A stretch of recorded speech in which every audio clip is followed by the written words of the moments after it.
Hey y'all, welcome to another webisode of My Life Story, where I tell my story because everybody else talks about me, so I might as well get to talk about me too, you know? The rumors that I've heard about me is so crazy. Like, my story isn't as fun as the rumors, I think, sometimes. But yeah, so I'm going to tell my story because everybody else is telling it, so I'm going to tell my version of my story. So this is what this is. It's my version of my story. And welcome aboard.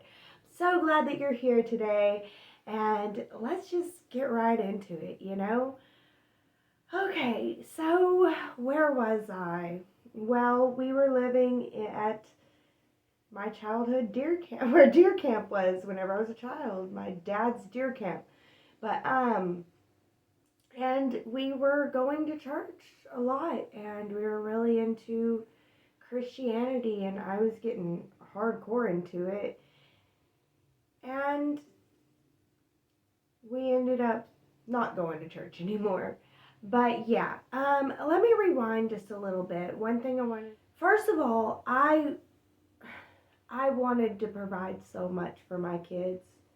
You know, while Zach was around telling everybody that I was a gold digger who messes with broke boys, but whatever.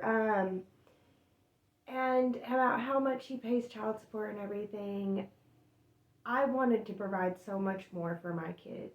I feel that my children were disadvantaged because I wasn't able to make the money that they needed to be able to do the things that they needed, that they could have done. Other kids got to do. Does that make sense? Because it was hard for me to make money, and every time I got a job, it was either somebody scamming me or me having to scam others, and I don't know.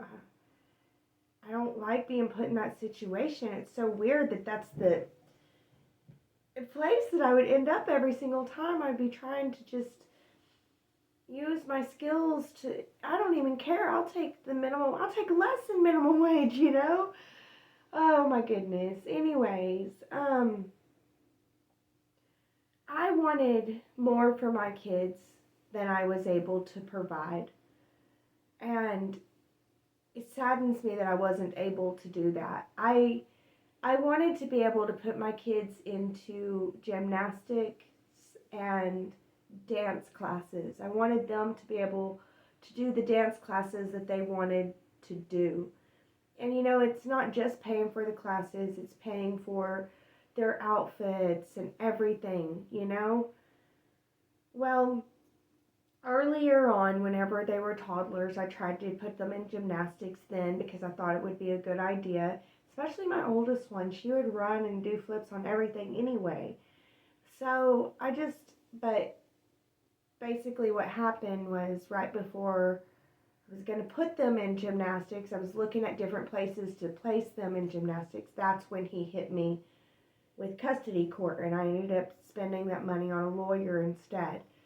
So now they're a little bit older, but in my mind, they're still children. So I still have time. And now, you know, we've gone through the custody courts and all that stuff, and it's been established that he does get visitation.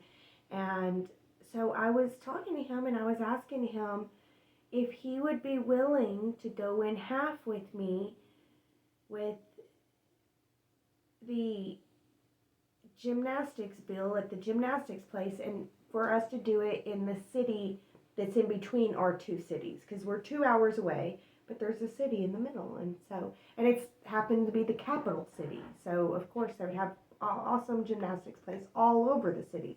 So I looked around and I found a good place for a good price, and Zach agreed to pay half. And so we would take the girls, you know, and it would be all three girls. That's why I thought half would be fair because two of them were his daughters, only one was Dave's daughter, but I don't know. And I bought all the outfits for them and everything, and I would take them, and Zach would usually be there, sometimes with his brother, which, you know, it's all gravy. And the girls would leave with Zach, and I would bring the youngest with me, home with me, Dave's kid, and that went on for about a month. And into the month, they started saying that he hadn't paid his half. We had paid our half, but he did not pay his half. And the whole reason why I asked him to help and to pay half was because I couldn't pay it all. So we ended up having to take them out of the classes. And then shortly after that, I was looking into there's like different camp things. They're not exactly like dance classes, but they're not as expensive. And my youngest daughter, she really wanted to do ballet. And we had the leotards already, and so I was like, we could probably get some ballet shoes for her. And I put her into ballet classes, and it's like the same thing happened. I was only able to afford it for a month. And then I had to take her out, but she was happy. I was sad. I was so sad to tell her, she was happy. Later on, she told me, which this is a throwback to a couple videos ago, that everybody in that class made fun of her, and they would outcast her, and they called her the stinky kid. I feel like that reflects on me as a parent, and it reflects on the state that we were living in. Looking back at this time period, I say it was hell. That we lived through hell. That's how I look at it now. I wasn't a hoarder, but things can pile up, and it can get out of control quick. It's scary too, because I was trying to learn to manage my BPD and parental alienation, not knowing what that is. Meanwhile, Dave is a war hero home that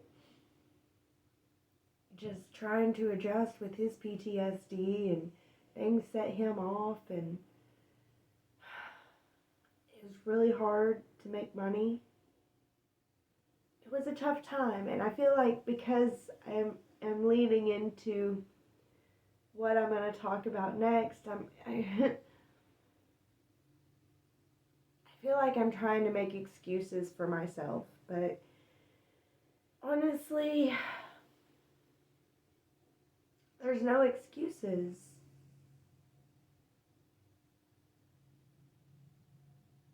But I did what I did, and I lived how I lived.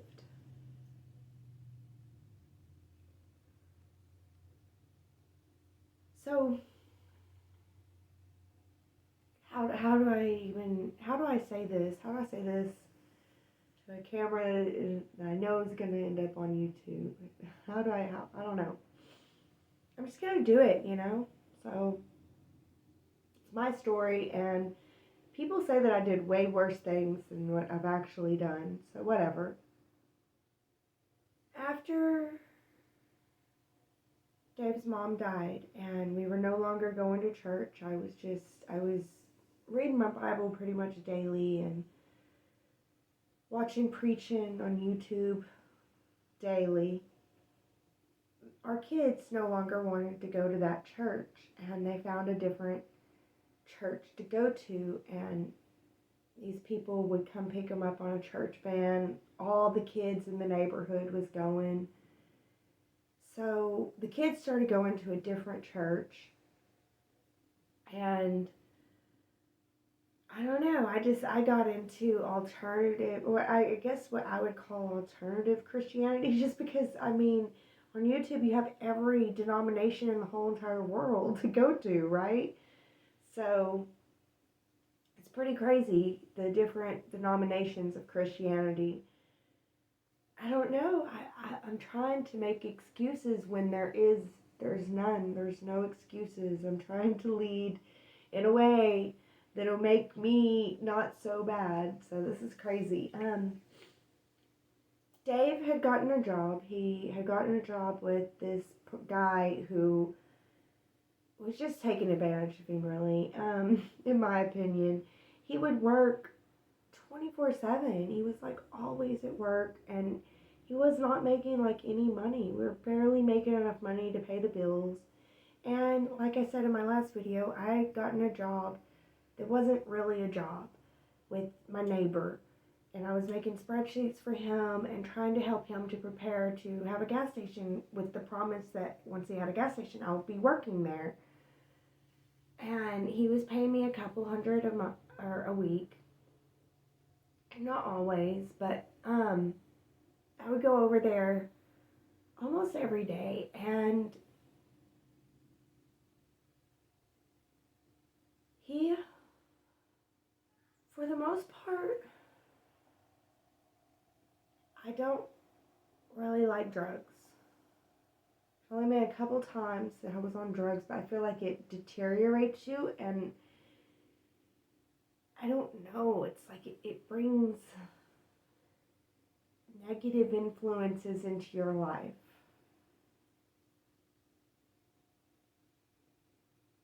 So while everybody has always talked about me being a meth head, more than likely because I have my eating disorder, which I try to stay skinny with my eating disorder, but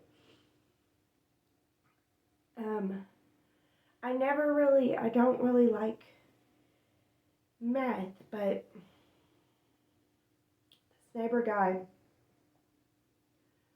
was smoking it, and so I would go over to his house every day to smoke it with him, and I started like craving it. I would want to go to his house.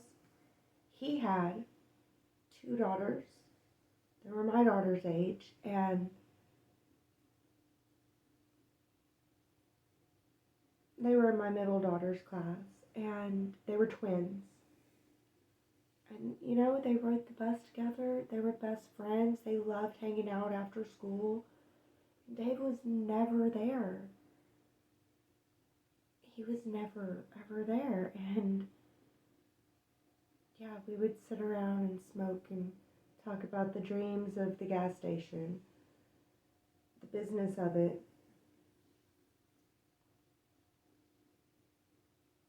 And I think that I should have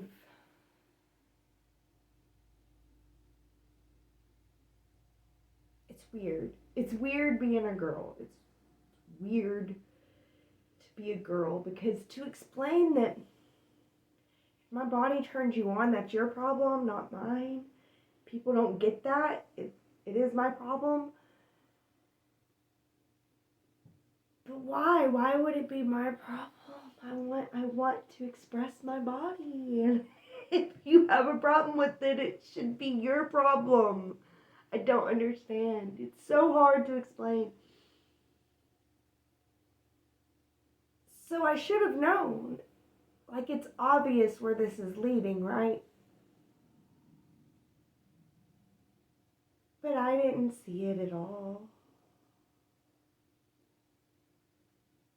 So the holidays came around, and I was able to give the girls a really good Christmas that year. And Dave was working. And my birthday is the day after Christmas. And Dave was working. And Dave was always going to be working. And he was going to bring home just enough for us to not be able to make the bills, let alone food or anything else.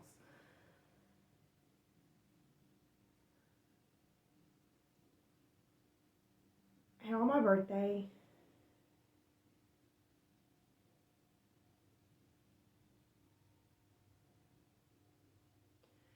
I slept with my neighbor.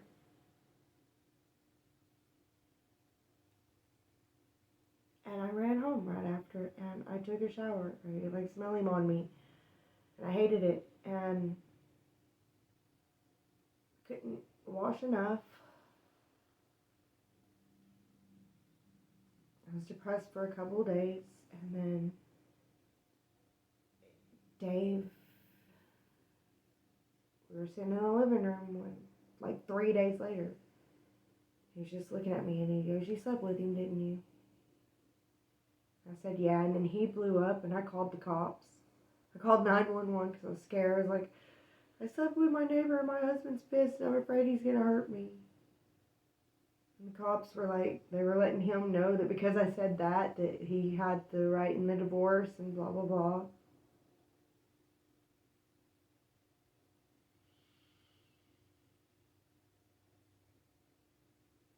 I don't know. I hate it because it's not me, but it is. It's obviously me. That's who I am. I'm an adulterer. I did that. And Dave got upset. He didn't hurt me or nothing, but he got upset. And he left for a couple days. And he came back, and I cried, and I apologized, and I gave him lame excuses.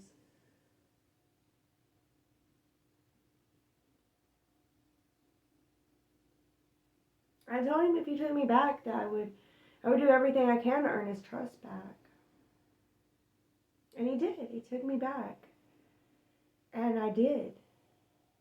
I went above and beyond. I did everything that I think that would be required of me if he was required of him if he was trying to earn my trust back. And I constantly checked in with him to ask him. And he was always like, "No, I'm fine. It's good."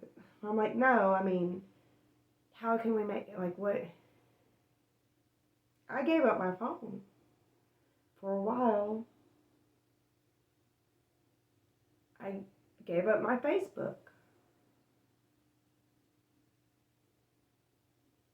I did everything that I could to show him that I'm trying to earn his trust back. I think that's it helped. And I never did it again. Ever. And I learned from that. I won't ever trust another man outside my marriage. Because the thing that will get me every single time is if you can convince me that somehow we can start a business together and make money. You know, I think it's the Capricorn in me. Oh, I love it. I would love to be able to have my own business and entrepreneur, making money, out on the scene, success.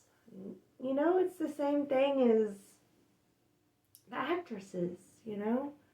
She would love to be an actress, and all you gotta do is meet me at this hotel. All the industry does it. You gotta meet at this hotel and meet the director there. And then you'll be the famous actress, you know?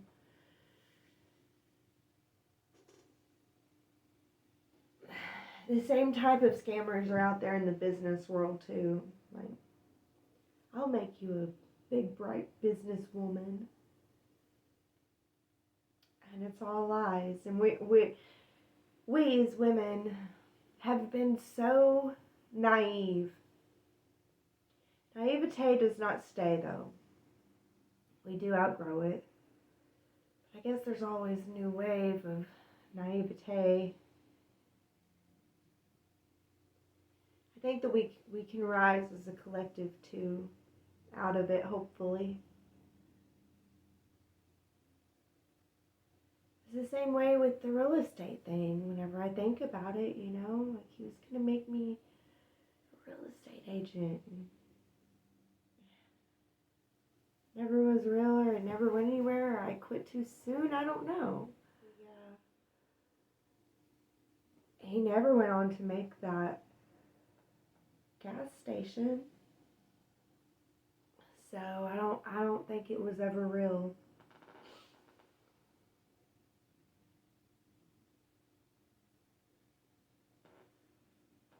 But good news is, whenever I quit seeing him, I did quit smoking, and that was the last time that I had ever touched the pipe, or that I would ever touch the pipe again. Just a couple months of my life, really. Separated months of my life. Back before my kids were born, there was a couple months, and then shortly after, and then this time, and now a whole group of people could be sitting in here, and they could be smoking and passing it, and I'll be like, I'm good. I'll talk to them. I don't judge people the way that society judges people. I guess I would say addicts are hurt people. I know hurt people, but maybe if we quit ostracizing hurt people and making them out to be horrible people automatically, I don't know. I've known a lot of good people addicts, okay? I've met a lot of good people that they just had this thing and society looked down on them so bad for that thing. I've also I know a lot of workers out there that, I know one handyman, plumber dude, and he's always on the pipe, and he works for you guys. Y'all call him whenever you got a problem. You'll happily, He's a normal, everyday kind of guy. So I don't know. I just don't judge people the same. Yeah, I'm not perfect, but I do believe in when you find that you've done something that you don't like about yourself, it's very important to reverse it. And you can. That's the thing. We think that you can't, but you can. You obviously can. I mean, I've done it. I made a mistake. I was naive. It was on me. I should have known better. It was kind of obvious where it was going. I won't make that mistake again. I won't. And I've made it right with the people that it hurt. I think that that's the most important part. Don't ask for forgiveness, or at least if you're going to ask for forgiveness and not be willing to make it right, at least don't expect to get it. And please, people, quit giving forgiveness to people that refuse to make it right. You can release them and let them go. You can accept them for who they are, but don't reward someone who refuses to make the hurt better, because that's the most important part.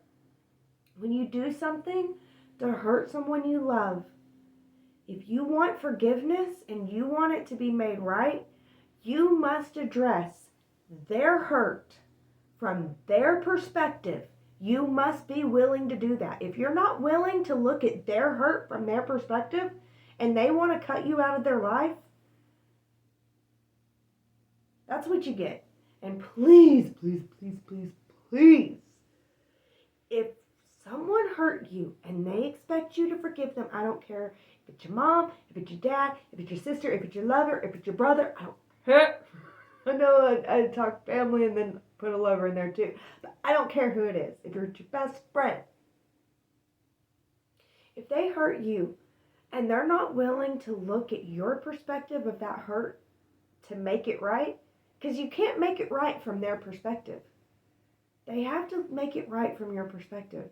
Then they don't deserve to be in your glorious life. Period. End of discussion. So, yeah, there you guys have it. That's the webisode for today. Oh, it was a tough one, guys. Thank you for sticking through it with me. Thank you for looking at my dirty laundry, I guess, with me. It's not pretty, but we do what we can with it, right? To me, this is how you actually overcome the demons, is you make what was wrong right, and you are open and honest about it. You don't try to hide it no more. So, thank you guys so much for being along with me on this ride. Thank you for watching. And as always, stay blessed with love. That's all. Wait a minute. No, that's not all she got. She got a little bit to say just here at the end. So hold on, folks. I just want to say really, really quick, I've got an exciting opportunity to share with you. As a student and a content creator, I pour my heart and my soul into each and every video. And I absolutely love bringing you all along on my crazy adventures. But you know, creating quality content requires a lot of time, effort, and resources. But that's where you can come in. If you enjoy my videos and want to share your support, I've set up a few ways for you to contribute and become an even more integral part of the Mystic Hillbilly community. Your support means the world to me, and it helps me to continue doing what I love most. First of all, I have a few donation options available to you. If you'd like to make a one-time contribution, you can find the links to my Cashapp, Venmo, and PayPal in the video descriptions. And every single donation, no matter how big or small, truly makes a difference and allows me to create even more exciting content for you all. But wait, there's more. I'm thrilled to introduce to you my Patreon membership, where for only $5.55 a month, you can gain access to exclusive behind-the-scenes content and outtakes from all my videos. As a Patreon supporter, you'll get to see all the edits and behind-the-scenes bloopers that didn't make it in the final cut.